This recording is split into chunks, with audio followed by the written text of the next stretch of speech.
Postal Of course rules it is. focused on weight limits and didn't clearly forbid mailing children.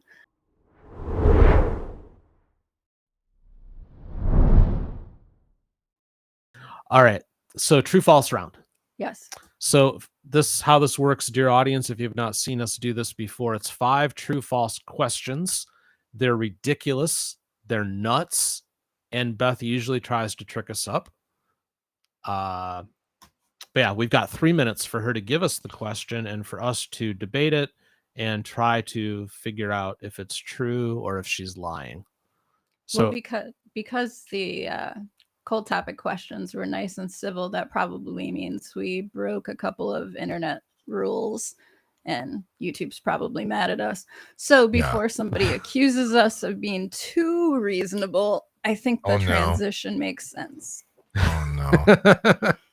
Because this part is not reasonable. It's fair. All right. The irrational part of the show begins now. Ready? Or irrational.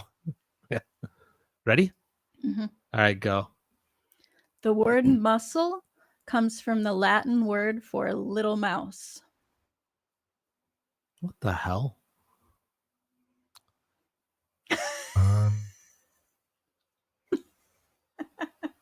Mom, you're in the chat and you studied Latin. Does that make any sense to you? I'm trying to remember my Latin. I'm not cheating. I'm asking for opinion. Okay. Yeah, there's nothing says you can't phone a friend. That's true. We did not make that rule. Right. Little mouse. Sweetheart, this is not a little mouse. I don't know, Dan. This is one of those you either know it or you don't kind of a thing. But I'm trying to remember my Latin carpe diem. E pluribus unum.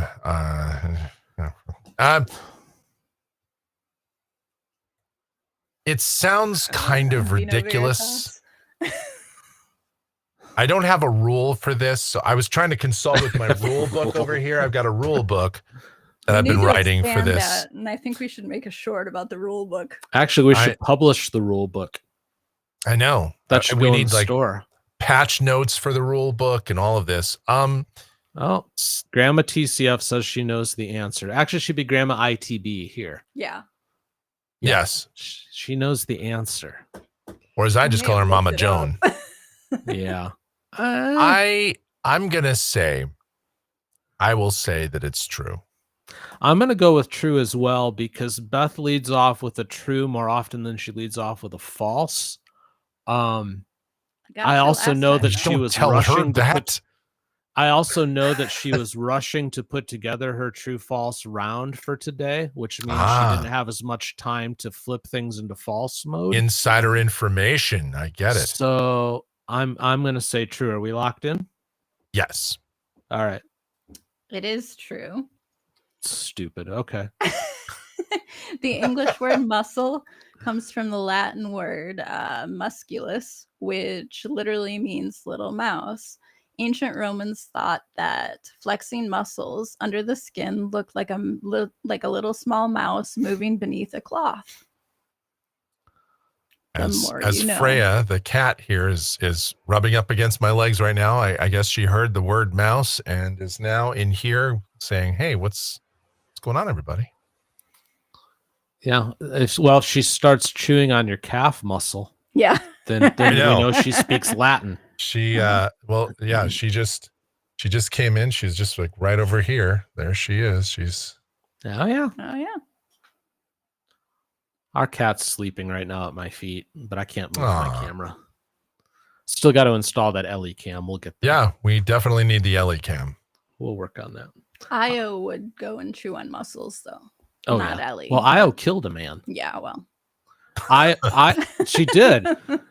Underneath her one eye, she has a teardrop. The way her fur developed, there's a teardrop underneath her one eye. Io killed a man.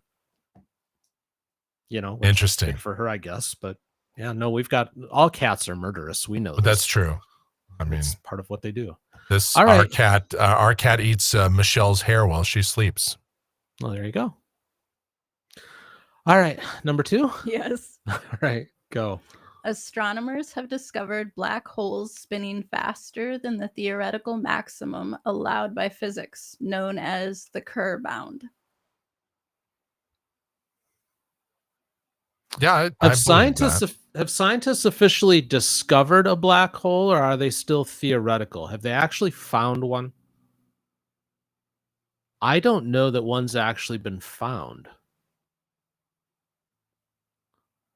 So, do you, Michael? I thought there was one. I thought we've pretty much said that there is one in like not the center of the galaxy, but somewhere that is larger than anything that we could have ever conceived of, or something like that. That's what I thought. I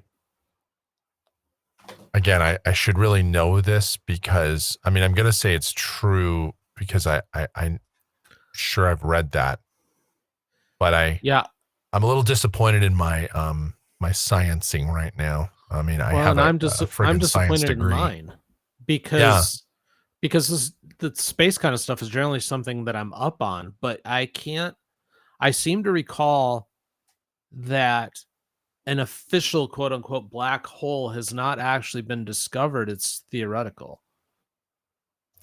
Well, there's a lot of things. I don't think one has been spotted, which changes my perception of this question, if I'm right. Well, there's a lot of things about black holes that we don't know.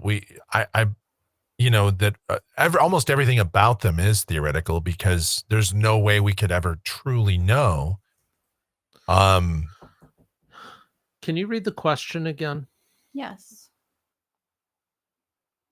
Astronomers have discovered black holes spinning faster than the theoretical maximum allowed by physics, known as the Kerr bound. I guess I would say true, because I'm becoming less and less of a believer in physics as we understand it. So and I say true just alone, because science is weird.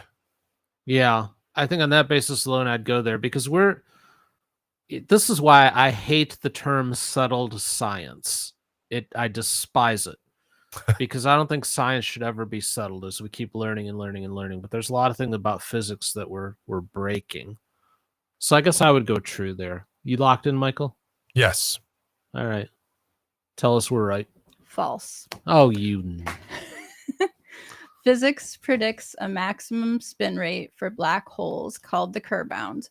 If a black hole spun faster than that limit, the mathematics of general relativity would break down. Some black holes spin extremely fast, over 99% of the limit, but none have ever been observed exceeding it. And yes, they have discovered black holes. Like officially seen them. There's official. There's that one that's I'm trying to remember the name of it. It's, because they never name them something conventional. It's always like X472. It's almost like somebody on their Xbox. It's like XXX, 360 like no scope headshot, 420 blaze it, WTF BBQ _. That's always like what it is. Names that roll off the tongue. Yeah. So I know that it's just like stars or that. I mean, look, I get it. We can't just name every star Bob or Jim, but come on. I mean, can we have something a little cooler? Like, Star Trek TNG really made it seem like we had a better idea for how to name things, and we just don't. I never liked how they named things in Star Trek TNG, because everything had a number behind it. Well, yeah, there was what that. What planet are we going to? Wow, we're going to Phalos 3. I'm like, yeah, exactly. Ventok 2. Yeah, I was like, oh well, I don't know. And interestingly enough, at least that's better. The population of those planets always knew that same name too. They would refer to themselves as residents of Phalok 7. Well, that's because they were part of the. Generally speaking, they were part of the Federation, Dan. So of course they obviously changed their entire way of being just so they could be part of this other group of people in their naming convention. Back to the diversity thing. Yes. See, All right. there's We a lot tie of it all together. tie-ins. That we managed to tie a lot of loose ends up in this show. We do. All right. Do you want some nerd info for that? Sure. Nerd us up. Okay. Our own galaxy, which is the Milky Way, contains a supermassive black hole called Sagittarius A. It was directly imaged in 2022 by the Event Horizon Telescope collaboration. And in 2019, astronomers released the first ever image of a black hole's event horizon, which is the glowing ring around it, in galaxy M87. There you go, Michael. And that was historic for the time. So yeah, That's a good one. Yeah. yeah. That's there's more I could go into, also a but- 2-lane highway up in Michigan, M87. Yeah. I've driven on it many times. Yeah. Q69 is a great galaxy, but M87 is where it's at. Oh yeah, no, well, you know why? They've got Raising Cane's there. Mm-hmm. Oh my God. I got to Yeah. get there, man. Exactly. But I will say this, though. There's I know one on that every planet. there's quantum physicists I know have theorized that you can go faster than light. And so that's where I sort of get that idea that, I thought, well, there's so much about black holes we don't know. Why couldn't they break the laws of physics? Because we clearly don't know all the laws of physics. No.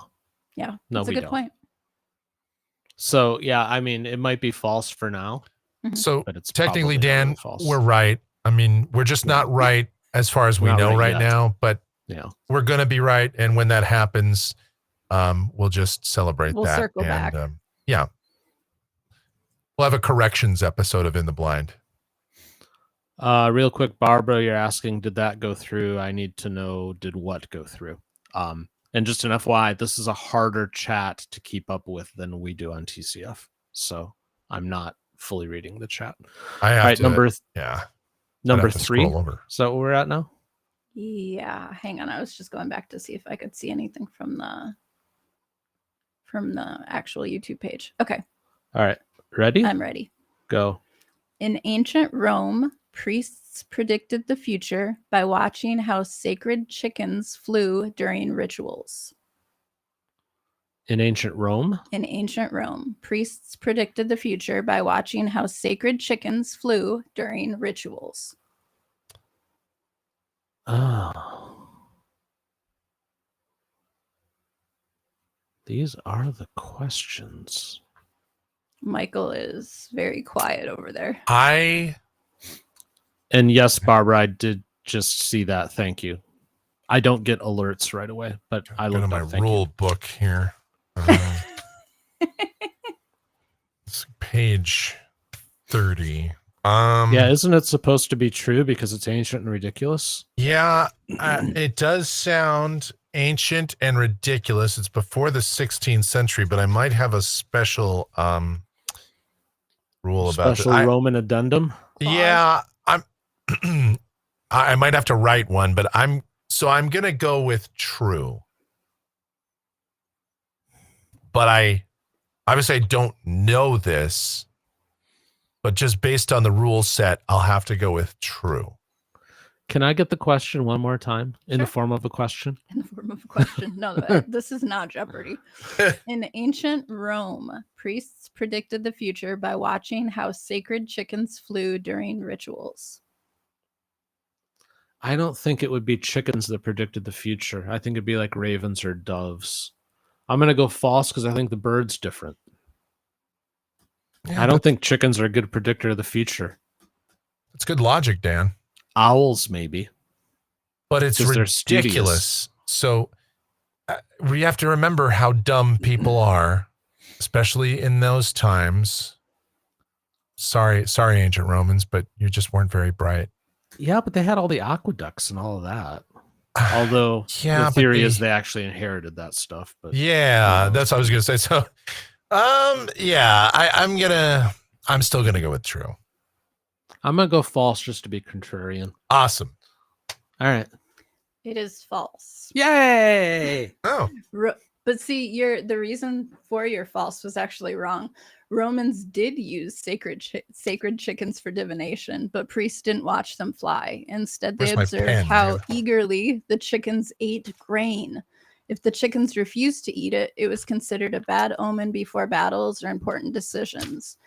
The form of divination was called, now bear with me as I try to pronounce the Latin, auspiciae ex tripudius. That's what it was called. Sacred chickens were used by Roman military commanders, and if they refused to eat the grain, it was interpreted as a warning from the gods. Okay. All right. So they did making use some chickens. adjustments to the rules. But Yeah, because I told you there's a Roman addendum. Yes. All right. Interesting. Yeah. The more you know. all right. Again, I told the people on my channel when I promote this show, I said, sometimes on this show you will learn something. Now, it's purely accidental, and you shouldn't expect it. But right, there's a very good chance that you will, whether you like it or not. Damn it. All right. I don't know how useful the information you learned from the lightning round is, but Oh, it's life-changing. I will say this. At least when I agree with it. You don't think it is, but then you'll be in a bar someplace doing that bar trivia for a $30 gift certificate, and you're going to be like, oh my God, I heard about this on In the Blind, about the chickens and the Romans. Oh my God, this is false. I will say this. I got pushed a Simon Whistler video a few days ago, and it was like the top 50 weirdest facts from history or whatever. 4 or 5 of them were things that you've covered here. So I think he watches our show. Nice. Or at least his writers do. That's awesome. So I don't know if you know who Simon Whistler is, but he's got like 27 YouTube channels. And he's ridiculously good. I'm on my way to having 27. I'm working on it, Dan. We're working on it. Yeah. Go. Building an empire here. Yes. All right, what are we on, number 4? We're on number 4. Ready? Mm-hmm. Go. There are lakes on the ocean floor with their own shorelines and underwater waterfalls. There are lakes in the ocean. There are lakes on the ocean floor with their own shorelines and underwater waterfalls. Okay, so by saying underwater waterfalls, are you confirming then that the lakes are made of water? Well, a lake is by definition made of water. Well, you could have a lake of lava, I guess. I mean, you could theoretically. That's just it, because there are places on the ocean floor that are like volcanically active. There's entire ecosystems that are sulfur based. I'm talking. I'll be specific and say I'm talking about water. Okay.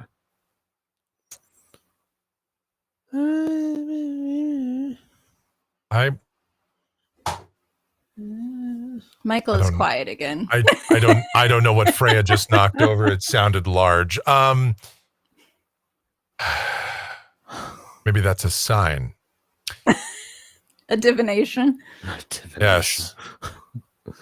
I would say, well, a lake on the ocean floor would make sense but it's surrounded by water. How can it be its own Great Granny said body of water? Oh no. Dan glitched out for a minute. I didn't even. I did. Yeah. We're back. What did you do? Because my brain hurt too much. So, how much time have you guys wasted with that error? I'm trying to think this through. Shut up. Hey, part of that dead air is the fact that the cat here just knocked over something. I have no idea what just happened. So, and right after that happened, then Dan just disappeared off my screen. I went, oh no, I lost my internet. But then I looked over and on another tab and the show is still going. So I was like, well, something. There's something in the air. Something is going on. There is. I've said true on every one of these. I don't know. Maybe I should say false, but I'm going to go with true again, I think, because. So my only thought on this one is different levels of salination maybe affect the currents, how things flow. Right. Things like that. So I'm going to go true, and I'm going to tie it to like salination levels and whatnot. And I will also say true. All right. Tell us we're right. You're locked in? Yeah. True. And you were on the right track there. Yay. These are called brine pools. They form when extremely salty water becomes much denser than the surrounding seawater, creating separate quote unquote lakes on the ocean floor. The pools can even create underwater waterfalls where the dense brine spills over ridges or slopes. So yeah, it has to do with the salinity of the water. Yep. Yeah. Because they don't really mix well together. Right. See, folks, this is what you do. You think things through. Yep. And you Physics might even is fun. be right. Yeah. It was the only reason that it could make sense that there would be different rates of flow and whatnot. Gravity affecting it to make a waterfall, things like that, as if the salination was different. Well, especially I thought the waterfall part was kind of cool, though. Yeah. That you could have like a waterfall underwater. Well, that's what I was trying to think through. For that to happen, I would think gravity would have to be at place. So, the salt forces down there changing are just the weight incredible. of it and whatnot. And, Yeah. All right. Oh, yeah. And if you were down that far, you'd be smushed by the crushed, force. yes. Yeah. Right. All right. Yeah, that's very interesting. It's good stuff. I love that. Yeah. Number 5. Yep. Ready? Uh-huh. Last one, go. In the early 1900s, some parents mailed their children through the U.S. Postal Service because it was cheaper than a train ticket. I had to end on a high note. What can I say? This has to be true because of how we've chronicled the people in cages. We've chronicled, some the drunk moose, the rabbit parts, all this other stuff that we've gone through on this show so far, and we've only been doing this show like a month.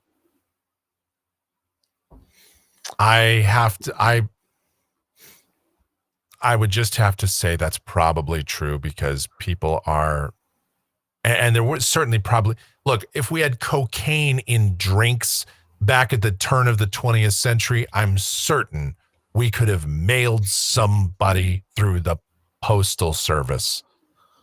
The Postal Service does take live animals. It does. Still to this day, though I don't think it's. When we had our quail, we never got live ones mailed to us because there was a farm about a half an hour away, but there are places that could have mailed them to us. I don't think it's regulated nor overly humane, but that's a different story. Moving children via mail feels more like a DHL or FedEx kind of thing to me. But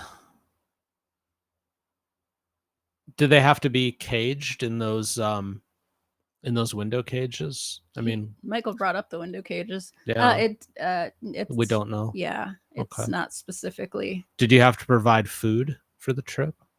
Those things. Were they Pony Expressed and just put on the back of a horse? Well, no. Well, it says through the U.S. Postal Service. It didn't say what type of portion of the U.S. Postal Service, but it did give a time. It said in the early 1900s.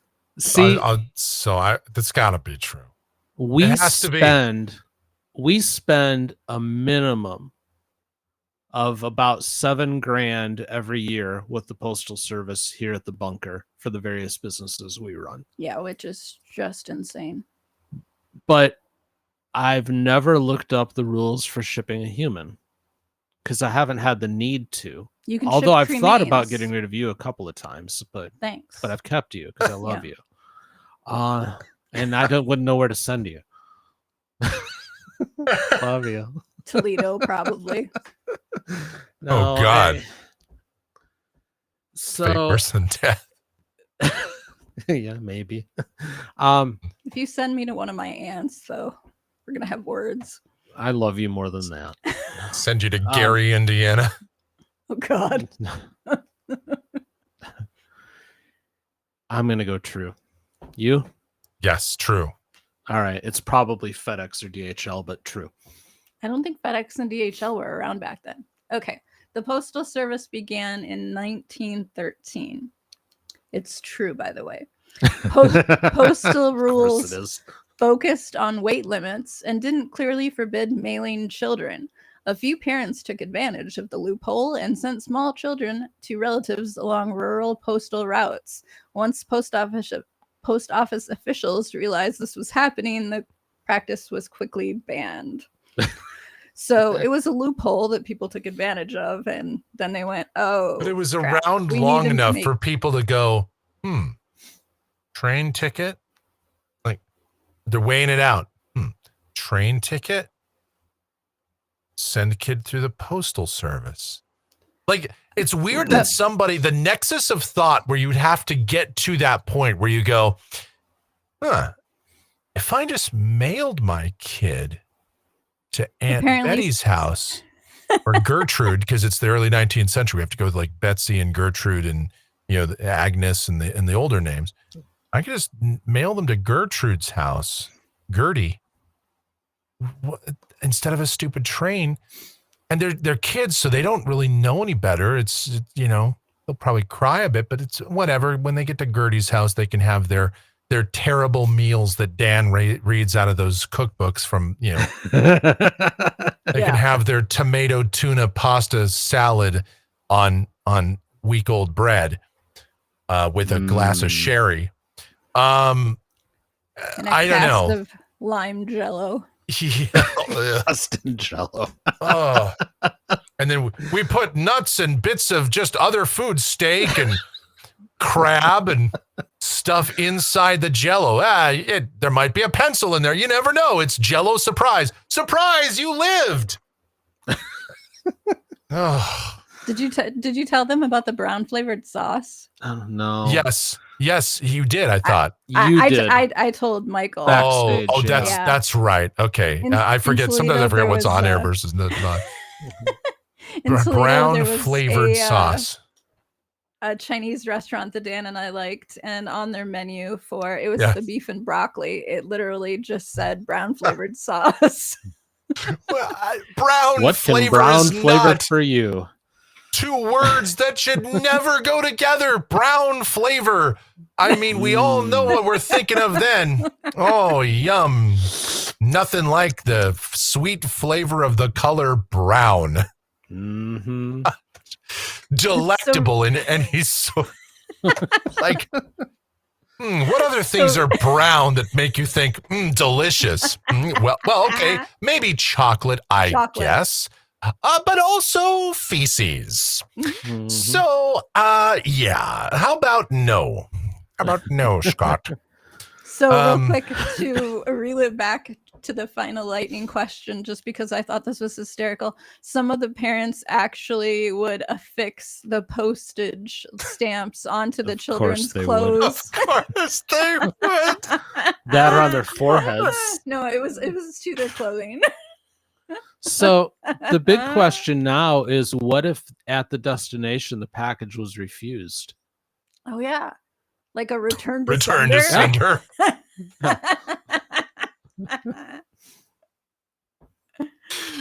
Or worse, Your what father if can it was take you, due on bitch. delivery? I don't care. Get out of here. I need to look up the schematics, but I'm mailing you to your father because if you keep misbehaving, I don't care, David. I'm going to mail you to your father. The early postal trucks have like an actual passenger seat, or did they just throw them in the back of the other boxes? No, just rack them up, man. Rack them. Great take. Great. Even currently, those postal vehicles, I don't think have heat or air conditioning. So good luck, It's time for everybody the else. huge mailing of the day. Huge. 7-year-old Billy from Pittsburgh Great to have you here. That Mailed reminds to. me. I love when they mail children to Rome. Rome at heavytake.com. You cannot mail your children here. Clones, I will not accept your mailed children. What? You Dan, can what? fax them, however. Dan, just because this is Huge. now talking about laws, what was the state in the last like decade? Was it Kansas or the one where they changed the It's Kansas or Nebraska. I know what you're talking about. Go ahead, tell the story. You're talking about the surrender. Yeah. It was either Kansas or Nebraska. Maybe it was Missouri. It was somewhere there in the middle. And they unintentionally, because lawmakers can be very stupid, rewrote a law that ended up having a loophole in it that you could drop off your children at an abandonment site like a fire station, no matter their age. And people were driving in from out of state to dump their troubled teens and stuff at these fire stations. Yeah. I'm trying to see Most if I can insane find this thing state. ever. Nebraska. Yep. You can't mail your children, but I can drop them at the fire department. It was in They don't have anything else to do. It just said that they could surrender any minor, and it didn't have an age restriction. So you're not old enough to. You're not too old to be sent to the fire department. What a time to live. Totally. Johnny, you break your curfew one more time, I'm going to drop you off in Nebraska. Hey, thanks for watching. In the Blind is a news show for Mike and me, and we'd really love it if you could hit the subscribe button, do a thumbs up, leave a comment. All of those things really help this channel get found by other people, so we'd really appreciate the support. Thanks so much.